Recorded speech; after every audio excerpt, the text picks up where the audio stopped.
बिस्मिल्लाहिर्रहमानिर्रहीम, अस्सलाम वालेकुम। क्या हाल है आप सबके? अल्हम्दुलिल्लाह अल्हम्दुलिल्लाह। वो जैसे ख़तों में लिखा करते थे ना, आपकी खैरियत मतलूब है, तो मेरा पिछला व्लॉग भी बिल्कुल ऐसा ही था कि खैरियत मतलूब थी। और अल्हम्दुलिल्लाह सोशल मीडिया के तवस्सुत से और ऑब्वियसली सारी फैमिली से बातचीत करने के बाद अल्लाह का लाख लाख शुक्र है आप सबके सब खैर से हैं, अमान में हैं और अपने अपने घरों में सुकून से हैं। वैसे घरों से बाहर ही दिख रहे हैं मुझे आप लोग, चाय समोसे और पार्टियां करते हुए। तो इस बात का ज़रूर ध्यान रखें कि जब कोई मुश्किल आपके ऊपर पड़ती है और आप उससे बाहर निकल जाते हैं, तो इसमें कोई हमारा कमाल नहीं होता, ये सब का सब अल्लाह का करम होता है। तो ज़रूर सजदा शुक्र बजा लाएं और ज़रूर दुआ मांगें कि अल्लाह ताला आइंदा भी इस तरह की किसी भी मुश्किल और दुश्वारी और परेशानी से महफूज व मामून रखें। और खुदा न खास्ता ऐसा सिलसिला फिर कभी स्टार्ट हो तो इसी तरह से बहादुरी से और कदम जमा के हम हर मुश्किल का मुकाबला कर सकें। आमीन सुम आमीन। और ज़रा एक नज़र यहाँ भी दौड़ाएं। आप लोगों के पास तो इस कदर हंगामा खेज़ी रही और हमारे पास देखिए ज़रा हू का आलम है। जितना शोर था बस दिल के अंदर ही था, लेकिन अल्हम्दुलिल्लाह उसको भी अब सुकून मिल गया।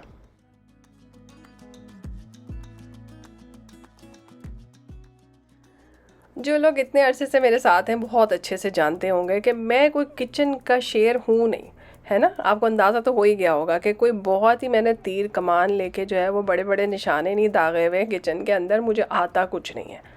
तो बस वो कहते हैं ना, गिर के संभल के गिरते पड़ते चीज़ें सीख ली हैं।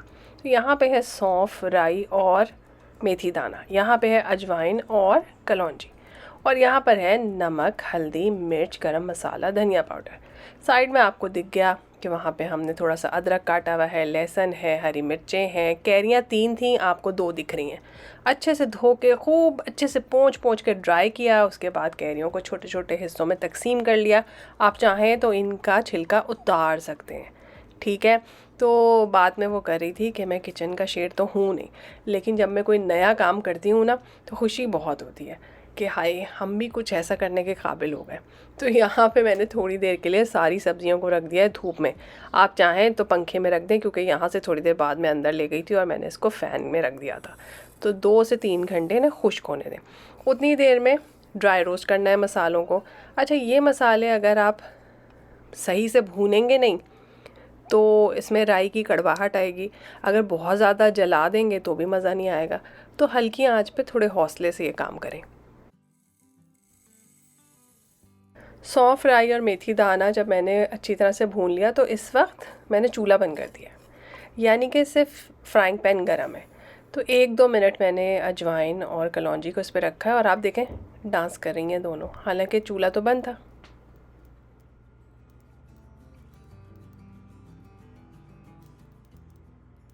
कभी कभी मुझे ऐसा लगता है कि हमारा किचन किसी केमिस्ट्री लैब से कम नहीं है, कोई ना कोई रिएक्शन होता ही रहता है ना।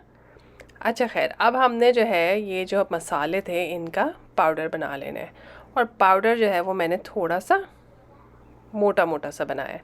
इसमें हमने अजवाइन और कलौंजी को बग़ैर पीसे हुए शामिल कर दिया, क्योंकि मुझे लगता है इनका टेस्ट ज़्यादा अच्छा होता है। अगर आपको नहीं पसंद तो आप पीस भी सकते हैं। अब इस सारे मसाले को नमक, मिर्च, हल्दी के साथ मिक्स कर दें और बहुत अच्छा सा मसाला एक तैयार हो गया।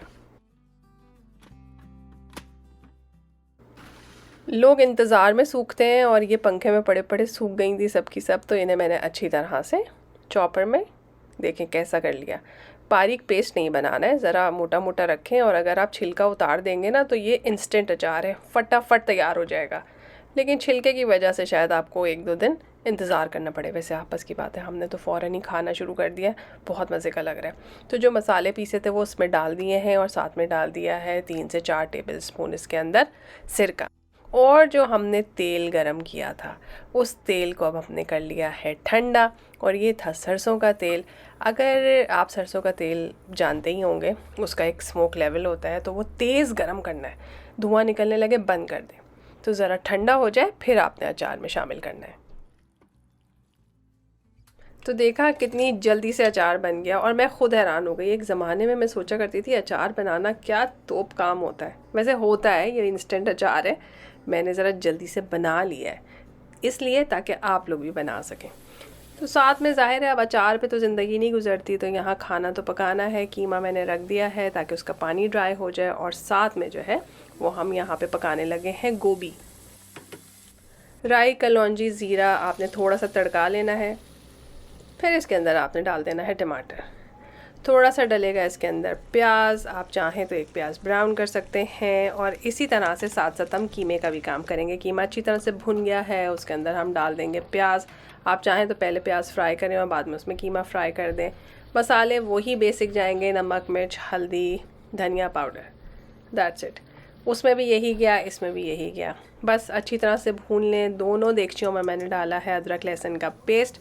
पिछले बहुत दिनों से एक हमारे घर में चक्कर सा चल रहा है। एक दो दफ़ा ऐसा हुआ कि मैंने गोभी पकाई और कीमा पकाया सेपरेटली, जैसे कि मैं अभी आपको दिखा रही हूँ। हुआ ये कि मैंने अपने लिए एक फ्राइंग पैन में गोभी और कीमे को मिक्स कर दिया, सिर्फ अपने लिए।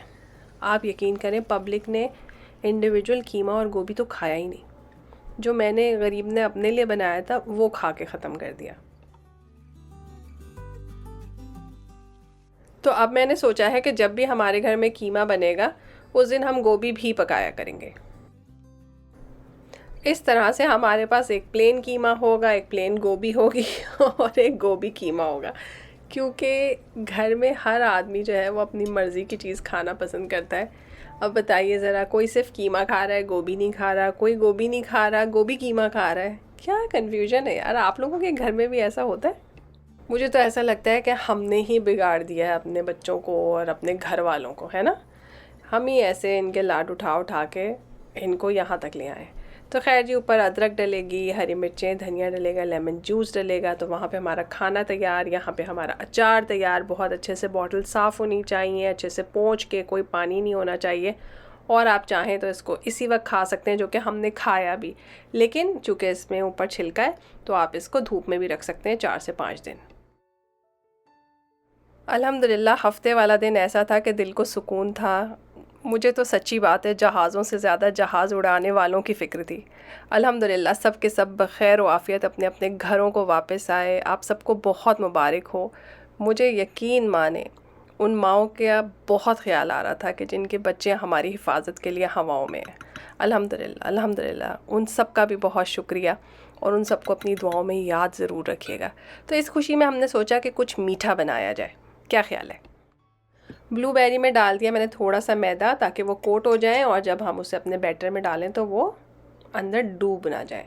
यहाँ पे आप देख लें, लेमन का मैंने सिर्फ येलो वाला हिस्सा निकाला है, जिसको जेस्ट कहते हैं, और सफ़ेद वाला हिस्सा ना निकालिएगा क्योंकि वो कड़वा होता है। अच्छा, लेमन जेस्ट को मैंने अलग रख दिया है, और नमक और बेकिंग पाउडर को मैदे के साथ अच्छी तरह से मिक्स कर दिया है। यानी बेकिंग के रूल्स तो बिल्कुल सेम होते हैं ना, आप समझ ही सकते हैं कि ड्राई इंग्रेडिएंट्स एक साथ, वेट इंग्रेडिएंट्स एक साथ। लेमन जेस्ट को मैंने वेट इंग्रेडिएंट्स में इसलिए डाल दिया कि साथ में अच्छी तरह से मिक्स हो जाएगा। कभी कभी होता ही है कि ये एक क्लस्टर सा बना लेता है, फिर एक ही किसी कप केक में चला जाएगा इतना जेस्ट, और जो खाएगा वो तड़प सा जाएगा। मजाक कर रही हूँ मैं, इतना भी नहीं तड़पेगा, लेकिन बात यह है कि ज़रा एहतियात करनी चाहिए चीज़ों की। तो सारे वेट इंग्रेडिएंट्स को आपने मिला लिया है। दही है, दूध है, ऑयल है, अंडे हैं, चीनी है, वनीला एसेंस है, और लेमन जेस्ट भी है। और साथ में आपने इसको ड्राई इंग्रेडिएंट्स में मिक्स मिक्स मिक्स कर दिया है, सिंपल। और यहाँ पे आपने अब मशीन नहीं चलानी, वरना कत्ले आम हो जाएगा। सारी की सारी ब्लूबेरीज फट जाएंगी। बिल्कुल हल्के हाथ से आपने इसको अंदर फोल्ड कर लेना है, जैसे कि मैं कर रही हूँ। अब अगर आप इसके अंदर मज़ीद कुछ रंगीन कार्रवाइयाँ करना चाहते हैं तो बादाम डाल दें और अखरोट डाल दें। जो भी चीज़ आपके पास बची कुची कहीं पड़ी है तो आप इसके अंदर डाल सकते हैं। तो हमने थोड़े से अखरोट डाल दिए। ठीक है जी। अवन हमारा ऑलरेडी प्री हीट हो रहा है। जब भी बेकिंग का काम स्टार्ट करें पहले से ही अवन जला दिया करें भाई। अच्छा, डिस्क्रिप्शन में आपको पूरी रेसिपी मिल जाएगी, मतलब इंग्रेडिएंट्स और जो भी बेकिंग टेम्परेचर वगैरह है। ये वैसे 375 फ़ारेनहाइट पे हमारा अवन इस वक्त प्री हीट हो रहा है। और यहाँ पे देख लीजिए कि कितने सारे मज़े मज़े के जो हैं वो मफ़िन बन गए हैं। कुछ के ऊपर मैंने शुगर डाल दी है और मफ़िन को मैंने बेक होने के लिए रख दिया है। यहाँ पे है पाउडर शुगर, और पाउडर शुगर में मैंने थोड़ा सा डाला है लेमन जूस। इससे क्या होगा, एक ग्लेज़ सा बन जाएगा, लेमन ग्लेज़, है ना। अच्छा, यहाँ पे भी काम ख़त्म हो सकता है अनलेस कि आपको पंगे लेने की आदत ना हो मेरी तरह। इसमें मैंने थोड़ा सा डाल दिया है coconut powder, lemon, coconut, sugar, क्या बात है। और जी हंसते मुस्कुराते बातें करते हुए ये देखिए, नेक्स्ट 20 मिनट्स के अंदर अंदर आपका पूरा मफ़िन का बैच तैयार हो गया। और कलर देखें ज़रा, क्या प्यारा कलर है माशाल्लाह। कुछ के ऊपर मैंने शुगर डाली है, वो ऊपर से क्रंची क्रिस्पी हो गए क्योंकि शुगर मेल्ट हो गई है। 18 मफ़िन मैं बना चुकी थी। अब जो है दूसरा मफ़िन आप देखें सॉफ्ट है और अंदर स्क्वायर डालेंगे, क्लीन होना चाहिए। 2 जो हैं वो अभी बैटर बचा हुआ था तो मैंने इसमें बना लिए। तो ये बड़े बड़े से प्यारे से बन गए हैं। अगर मैं इनको मुंह तक फुल करती हूँ तो ये जैसे बाज़ार में बड़े जंबो साइज़ मफ़िन मिलते हैं ना, बिल्कुल ये वैसे ही होते हैं। इसके ऊपर थोड़ी सी पाउडर शुगर डालें, साथ में अच्छा सा कप चाय का बनाएं और इन्जॉय करें।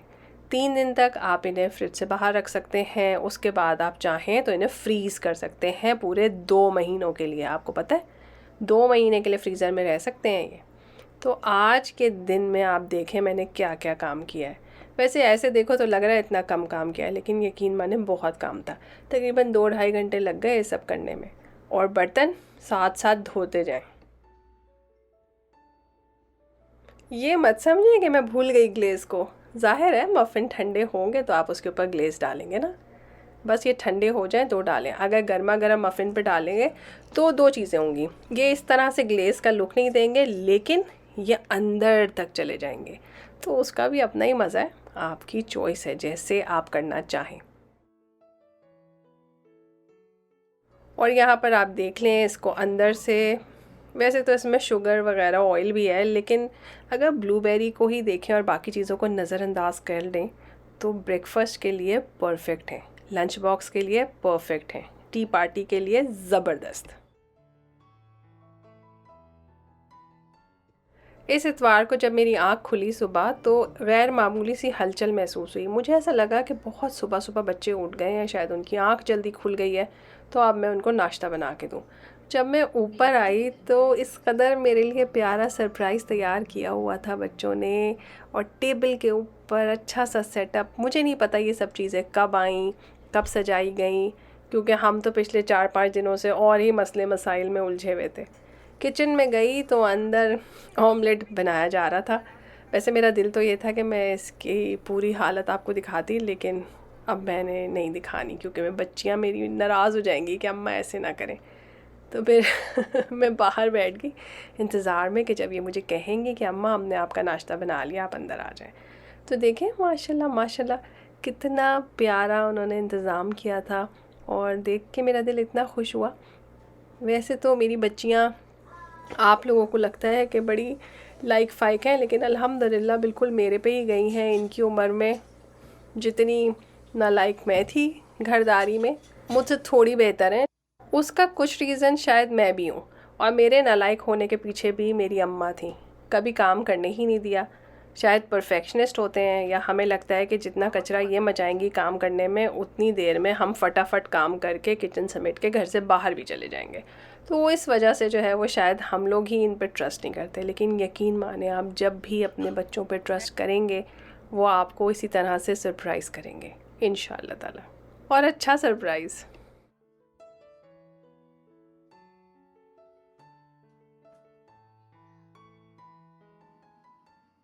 जैसे कि आप लोगों ने मेरी पोस्ट में पढ़ा ही होगा कि हर इंसान की 2 माएँ होती हैं, एक तो अपनी अम्मी होती हैं और एक आपकी धरती होती है, वो भी आपकी माँ है।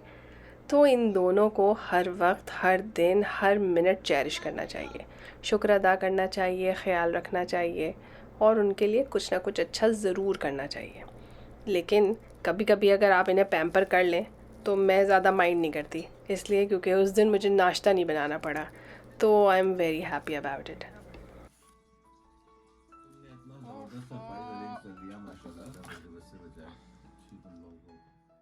नाश्ते के बाद मैंने सारे गिफ्ट्स खोले और मैंने कहा देखें क्या क्या है। आप यकीन करें इस कदर मज़े मज़े की चीज़ें, और मैं हंस रही थी। मैंने कहा ये सब सामान मेरे लिए आया है या अपने लिए आया है। होता ही है ना कि अम्मा को गिफ्ट दिया, पता ही है कि अम्मा ख़ुद क्या इस्तेमाल करेंगी, हमें ही मिल जाएगा। लेकिन कहने लगी कि अम्मा हम ये सब आपके लिए लेकर आए हैं और ये सब कुछ हम आपके साथ करेंगे। अब देखें कब आता है वो अच्छा मौका जब ये सारे सिंगार मेरे हो सकेंगे। लेकिन सबसे अच्छा तोहफ़ा तो मुझे ये लगा, इतनी प्यारी मुझे ये लगी छोटी सी ग्लास की देगची, और फिर इसके ऊपर उन्होंने कवर ला के दिया। कितना अच्छा डेकोरेट करके रखा हुआ था, मुझे पता ही नहीं चला कि ये छोटा सा पॉट है। अच्छा, ये अवन में भी जा सकता है, ये माइक्रोवेव में भी जा सकता है, ये डिश वॉशर में भी जा सकता है, ये चूल्हे पे भी रखा जा सकता है। तो मुझे इसको देख के बहुत मज़ा आया। अल्हम्दुलिल्लाह अल्हम्दुलिल्लाह माशाल्लाह, बहुत प्यारा लगा।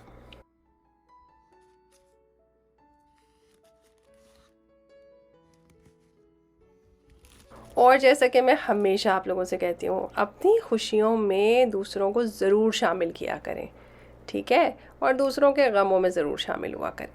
तो यहाँ पे हमने इतने अच्छे मफ़िन बनाए थे, तो हम अपने नेबर्स को कैसे भूल सकते थे। तो मदर्स डे का एक छोटा सा तोहफ़ा हमने उनके लिए भी पैक किया, और देखें कैसे होममेड चीज़ से आप एक प्यारा सा गिफ्ट बना सकते हैं।